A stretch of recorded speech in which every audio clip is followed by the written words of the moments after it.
महाराष्ट्र की राजनीति में आए सियासी भूचाल से एनसीपी की नींव हिल गई है।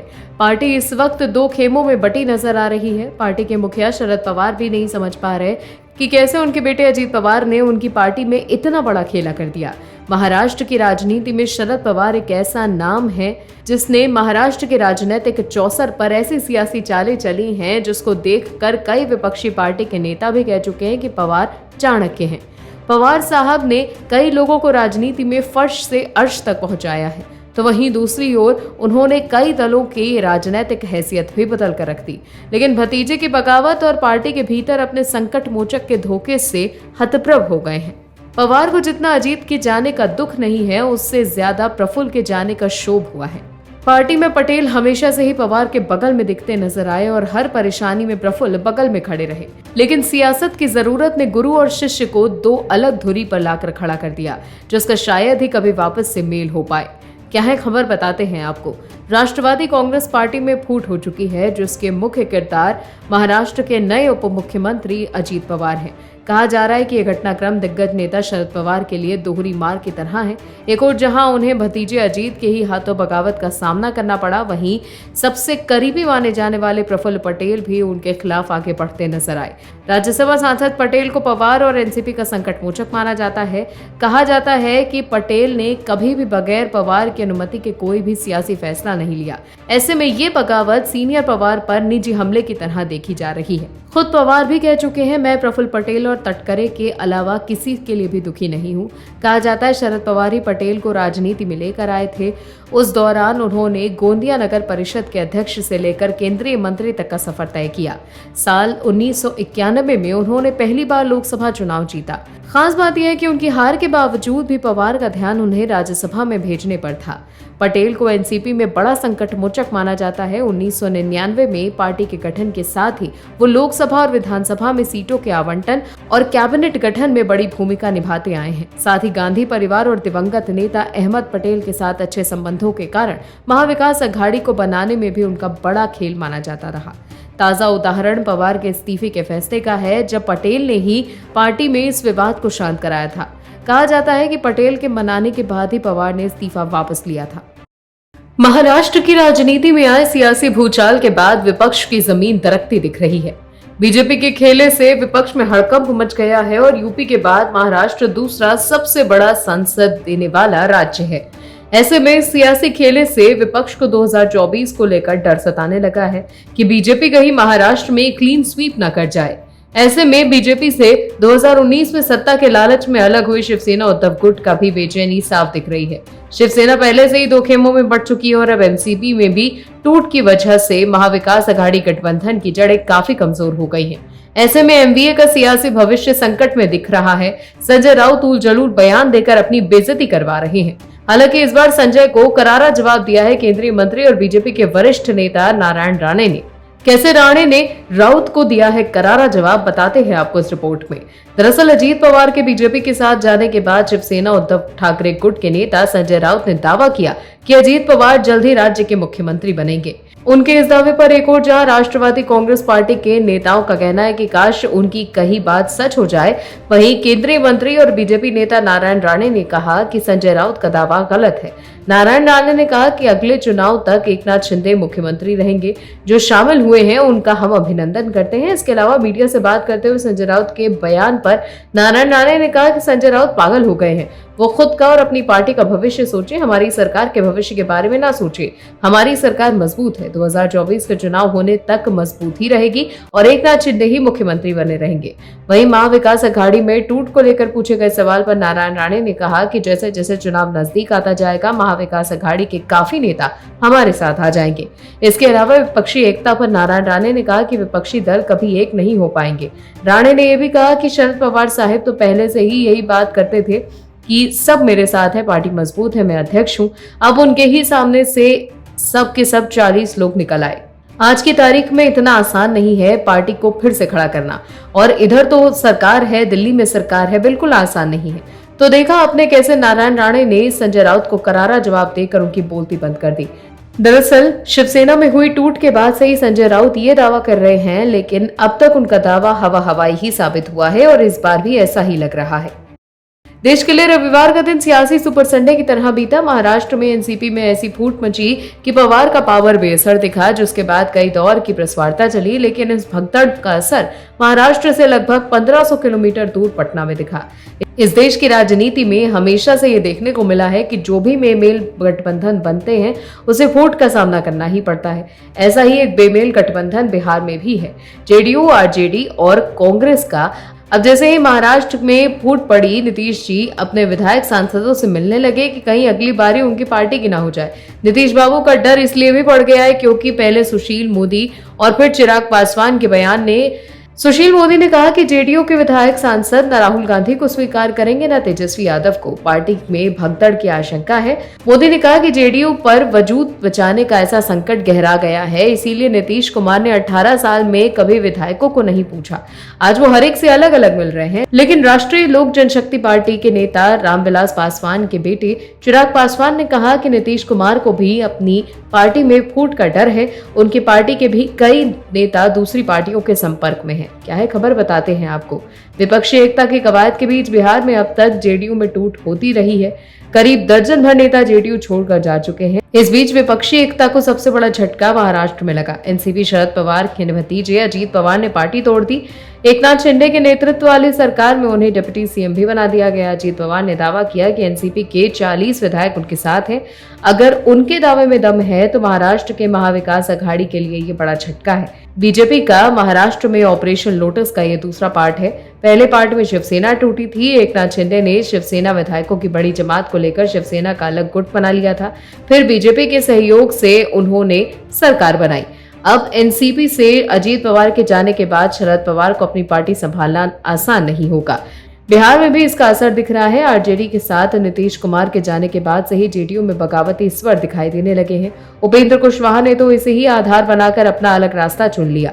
इसके बाद करीब 1 दर्जन नेता जेडीयू छोड़ चुके हैं। आशंका जताई जा रही है कि अभी जेडीयू से और भी लोग नीतीश का साथ छोड़ सकते हैं। इसका आभास तो नीतीश को भी है, इसीलिए वो लगातार अपने विधायकों, सांसदों और विधान परिषद के साथियों से 1-to-1 मुलाकात कर रहे हैं। ऐसे में लोकसभा चुनाव तक विपक्ष के लिए अपने नेताओं को अपने साथ बनाए रखना काफी मुश्किल हो रहा है। वहीं बीजेपी जो दावा कर रही है कि महाराष्ट्र की तरह बिहार में भी नीतीश कुमार की पार्टी जेडीयू में टूट होने वाली है, उसमें कितनी सच्चाई है ये तो वक्त ही बताएगा। लेकिन बीजेपी के ट्रैक रिकॉर्ड को देखें तो बीजेपी का बिहार में भी महाराष्ट्र की तरह बड़ा अभियान चल रहा है, तो कोई आश्चर्य नहीं होगा। देश में जब भी कोई राजनीतिक हलचल होती है तो उसका असर व्यापक और सीधा होता है। घटना भले ही किसी एक दल के साथ हो, लेकिन बाकी के दल भी सचेत हो जाते हैं कि उनकी पार्टी के साथ ऐसी कोई घटना न घट जाए। लोकसभा चुनाव अगले साल है। सभी दल अपने तरकश में बेहतर तुनीर भर रहे हैं, लेकिन भाजपा जब किसी पार्टी की नींव ही हिला देती है तो अच्छे अच्छे राजनीतिक शत्रप हथियार डाल बिलबिलाने लगते हैं कि कहीं जो हश्र उनका हुआ है वो बीजेपी इनका ना कर दे।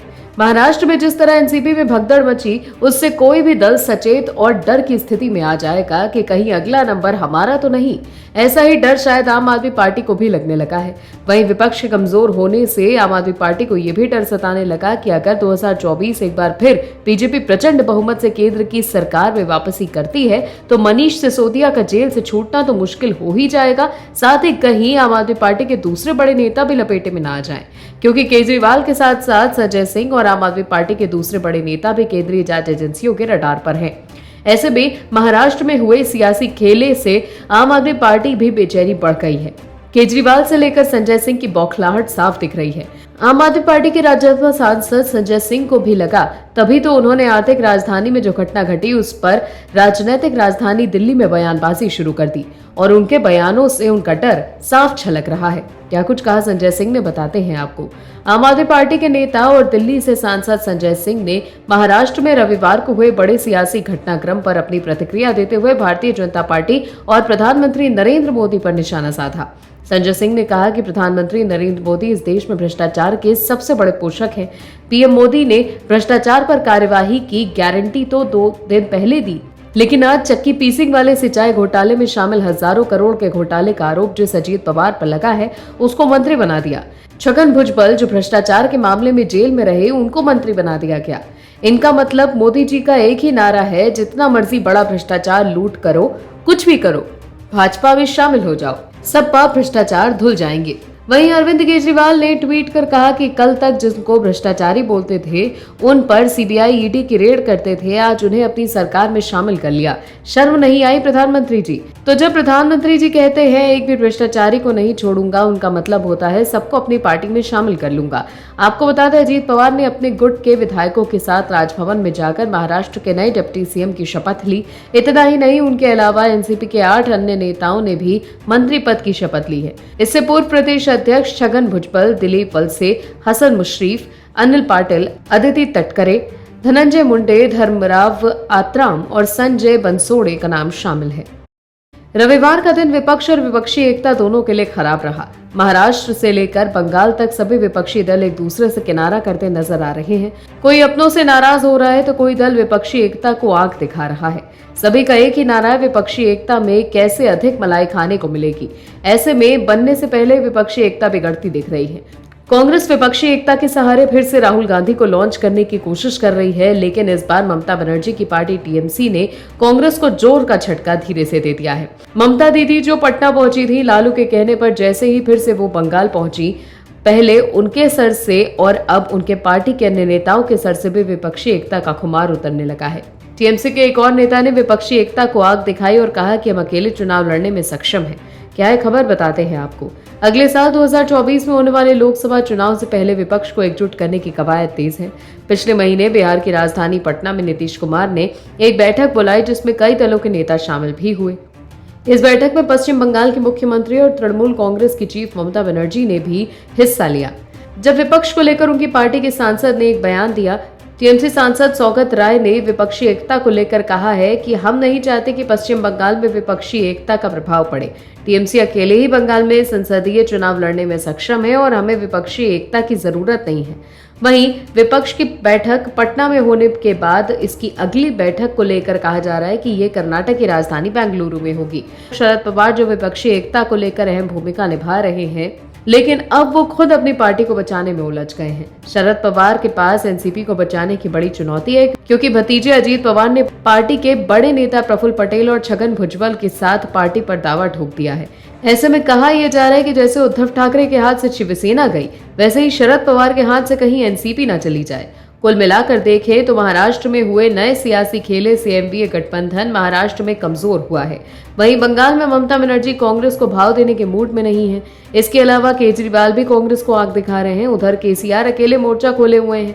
ऐसे में ममता बनर्जी की पार्टी के वरिष्ठ सांसद का ये बयान कि हम नहीं चाहते कि बंगाल में विपक्षी एकता का प्रभाव पड़े, टीएमसी अकेले ही बंगाल में संसदीय चुनाव लड़ने में सक्षम है और हमें विपक्षी एकता की जरूरत नहीं, कांग्रेस के लिए किसी झटके से कम नहीं है।